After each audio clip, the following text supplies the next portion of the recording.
Okay, so here's the scenario we're going to work with. We're talking about inequalities. Okay, we're going to go over in a minute what the differences are between equations and inequalities. So keep those thoughts in your mind.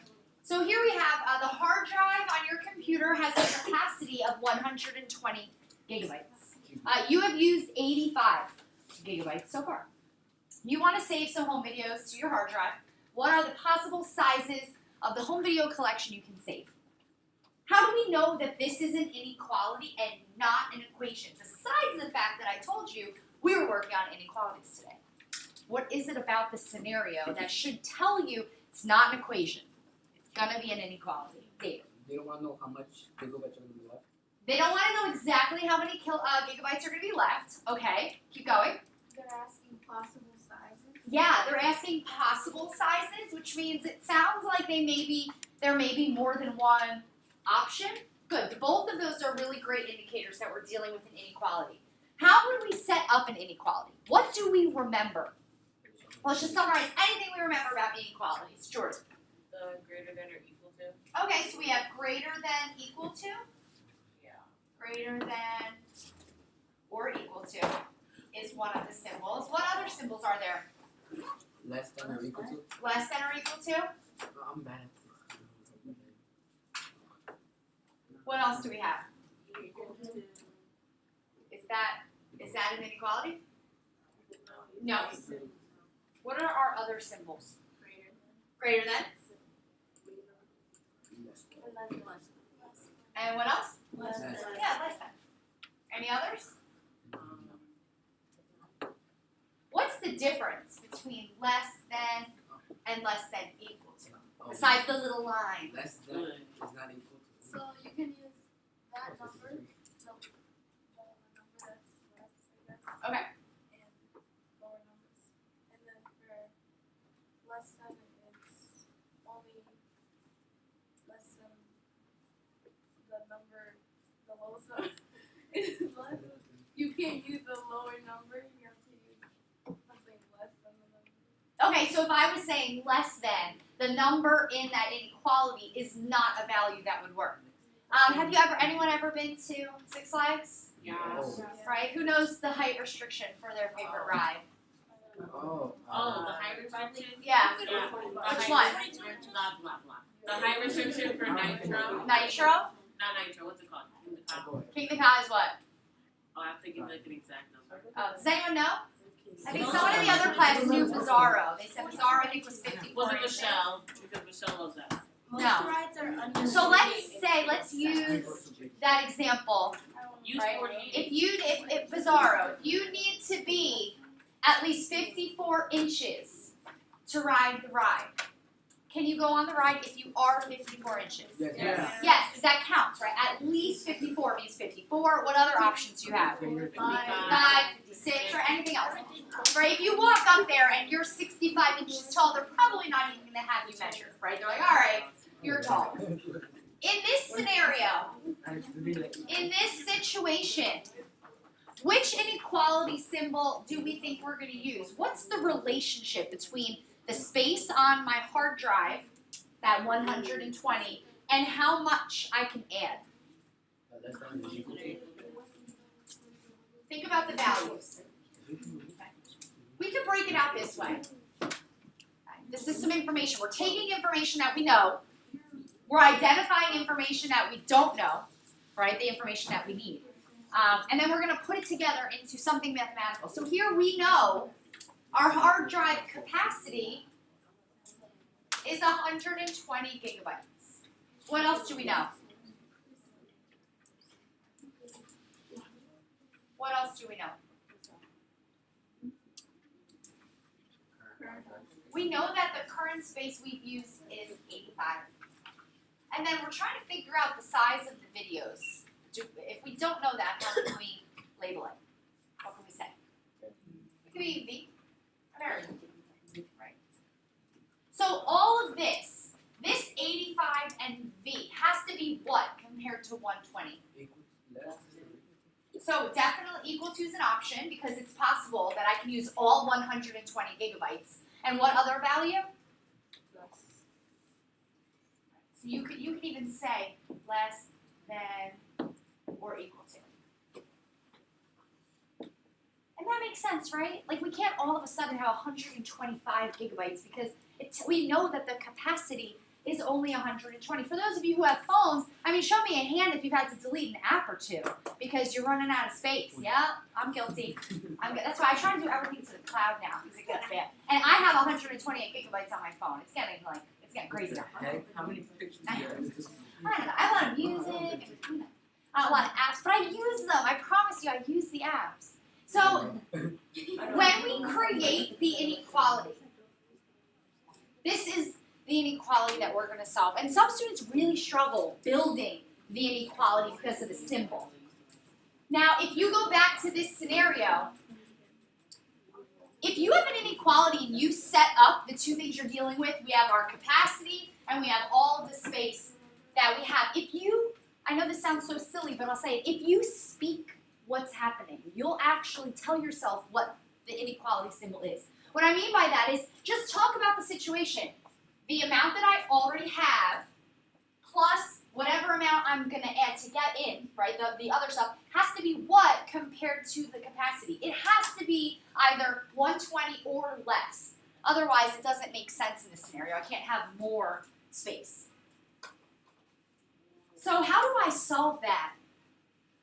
If I'm solving an inequality, what am I doing? I'm going to solve for a variable. I'm still going to get that variable by itself. How can I get that variable by itself? How do I get that variable alone? Yeah, I'm going to subtract. I can subtract 85 from both sides so that it's still true. Both sides, so it's still a true statement. V is less than or equal to. What does that mean?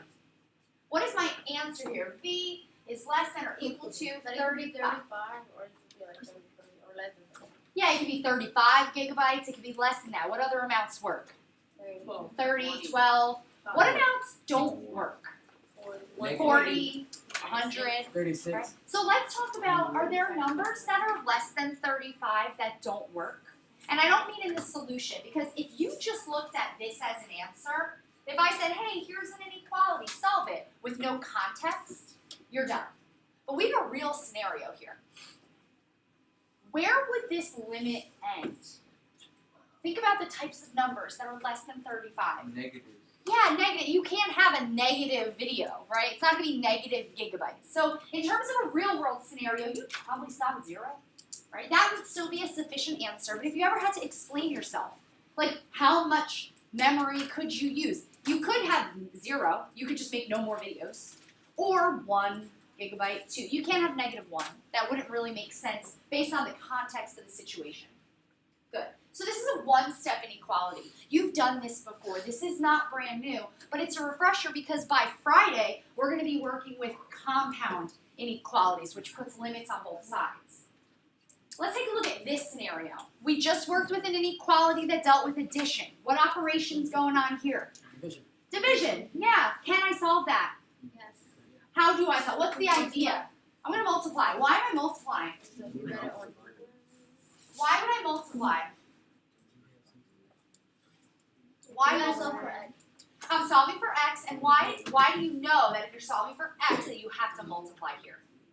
Because that's you like better do the inverse opposite operation. of Because it's the inverse operation. X is being divided by 3. To get that alone, I can multiply both sides by 3.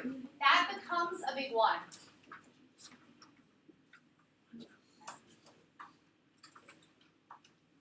So you can do inverse operations of addition, of subtraction, of multiplication, of division. These are just one step. There's only one operation to get the variable by itself. Tomorrow we'll work with two-step and multi-step, where there's more than one thing you would have to do. We've been working with multi-step equations, but for inequalities, we'll go back. Let's look at that scenario. Okay. So we had x divided by 3 is less than -2. How are those two inequalities different? Because the x is And on I top, have to and divide. y is right next to it. Okay, so the x here is in the numerator, and okay, so x is in the numerator here, and x is with our coefficient. coefficient, or y, I'm sorry, is with our coefficient which represents what operation? Between. That's multiplication, so to solve it, I would divide. What else is different? Think about solving it, right? If you know how to solve it, solve it. Think about your answer here. What's going on?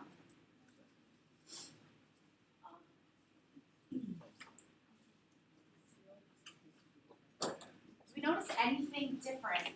Maybe that's in this example, that's not in this one. The negatives are in different spots. The negatives are different. How?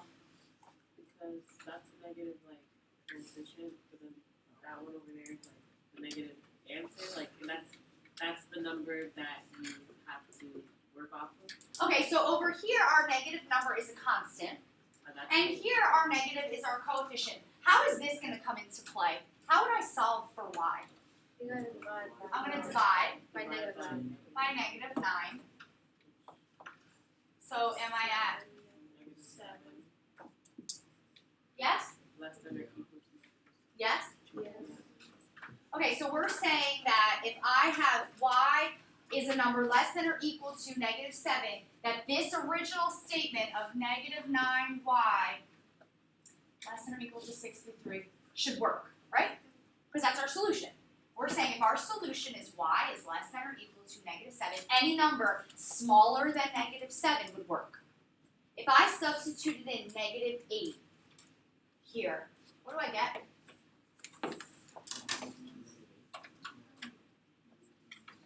I would have negative 9 times negative 8 less than or equal to. What's that? Is it negative 8 times negative 9? 72 is less than or equal to. What's the problem?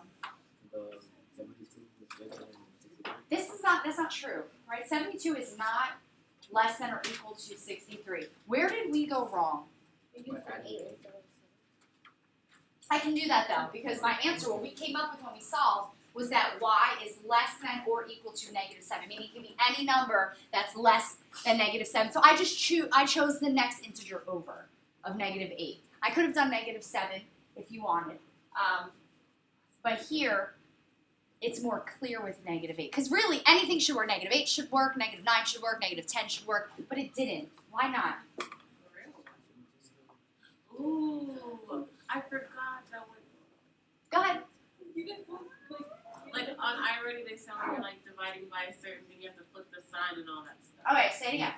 When this is the main difference when we're solving inequalities versus equations, and this is how you prove it.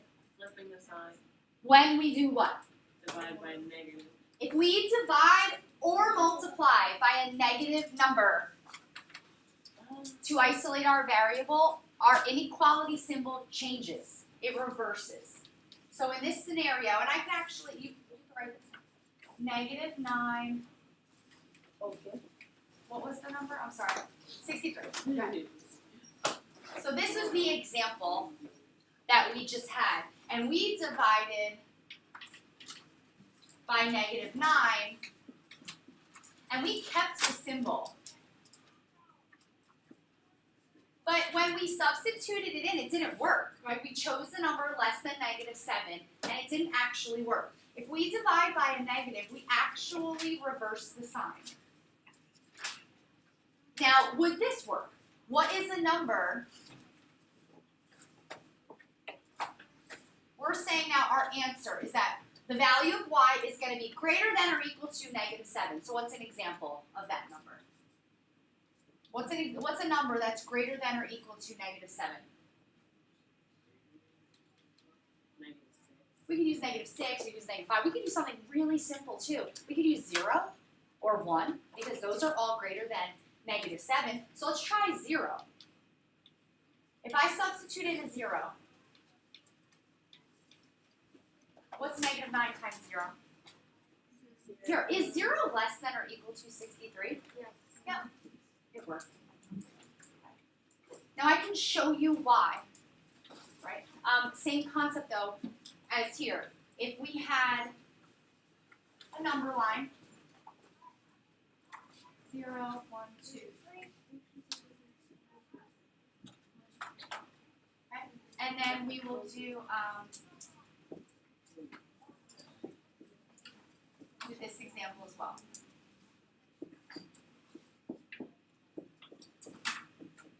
So when we're talking about the solution of an inequality, it's the range. We're going to graph it right now. If I have 3y is less than or equal to 9, this one right here, and I solved and divided both sides by 3, y would be less than or equal to 3. Meaning 3 and anything smaller would make this original statement true. My original statement of 3y is less than or equal to 9. Now we can try a couple, right? If I plugged in a 2, is 6 less than or equal to 9? Yes. If I plugged in a 0, is 0 less than or equal to 9? Yes. If I did this problem up here, and I did not change my symbol, and I said y is less than or equal to -3. If that's my value, does -4 work? I didn't change my symbol. Does -4 work if I plug it in? -3 times -4 is 12. Is 12 less than or equal to 9? No, so this side does not work. But try this side. If I substitute a 0, is 0 less than or equal to 9? Yes. So understand that when we have that negative, it actually reverses the direction of your solution. That's why your symbol changes. And I recommend if you come up with an answer, substitute a value in just to check. It's always going to prove whether you're correct or you're not. But when we multiply or we divide by a negative, we will reverse that inequality symbol. Does anyone need more written down? I like to show why that is the way it is, because I don't know if you've ever necessarily seen that. But if you substitute a value in, you'd probably catch that on your own. You knew something was wrong when we did the -9. When we divided by -9 and didn't change that first symbol, you knew because the answer didn't make sense. But this is why. So I want you all, where you are, to think about one way that equations are similar to solving inequalities. Solving inequalities are similar, and one way that they're different. So think about one way for similar, one way for different, and I want you to turn to the people next to you and share your one reason for both. Not to me, to them.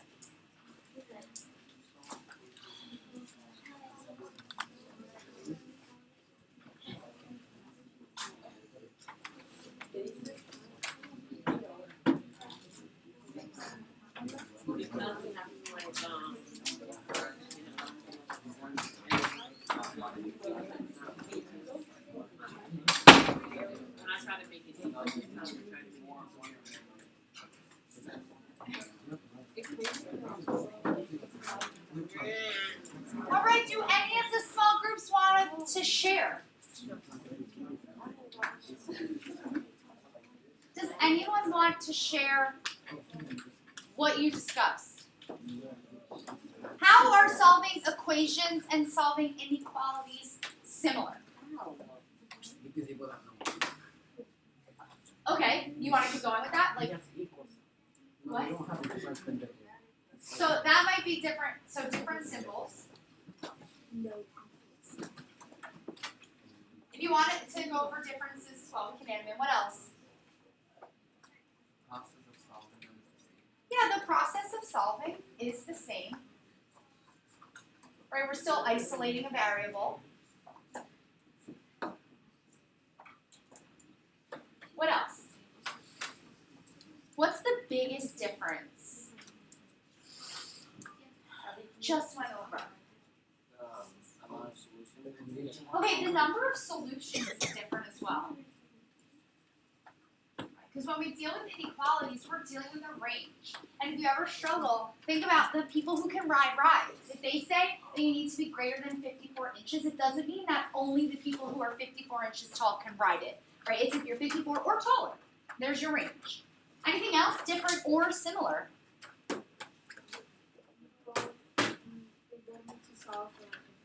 Yes, we're still isolating a variable. Right? The process is the same. Is everything about the entire process the exact same? Or is there something a little different with inequalities?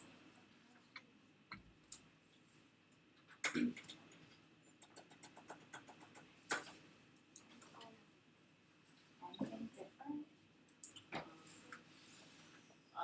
Yeah, we're not solving to make it equal, we're solving to just make it true. Okay. Would you say that's a similarity or a difference? So like in a way it's similar, but then also in a way it's different because like I remember when I first got introduced to inequalities, I was trying to find a way to make it equal, but then I had to realize I'm not trying to make it equal, I'm trying to just make it true. That's actually really common too. If we have like we're solving with an inequality symbol and then all of a sudden at the end we're like x is 4. Yeah, Right? But like x isn't 4, it's less than 4. Right? That's really common. So it is a good way of thinking. You're not necessarily thinking about solving, you're thinking about making it a true statement. Solving for truth. so that's kind of is in the middle. Yeah, it's like there's both. I see some similarity in there and some difference. What about negative numbers? Right, I'm going to add this one. Right, in equations, there's nothing different or weird about multiplying or dividing by a negative. But in an inequality, that's very different. And this is where a lot of students make mistakes. It's there. You forget. But if you forget, that's okay, because if you check your answer and substitute a value in, you catch your mistake. Which is why whether you're solving equations or you're solving inequalities, you want to spend the extra time and go back and check. You will catch your own mistakes. You won't need a teacher to grade it because you're going to find your own errors. Okay, I'm going to pause the recording and then I'm going to go over what we're going to do next.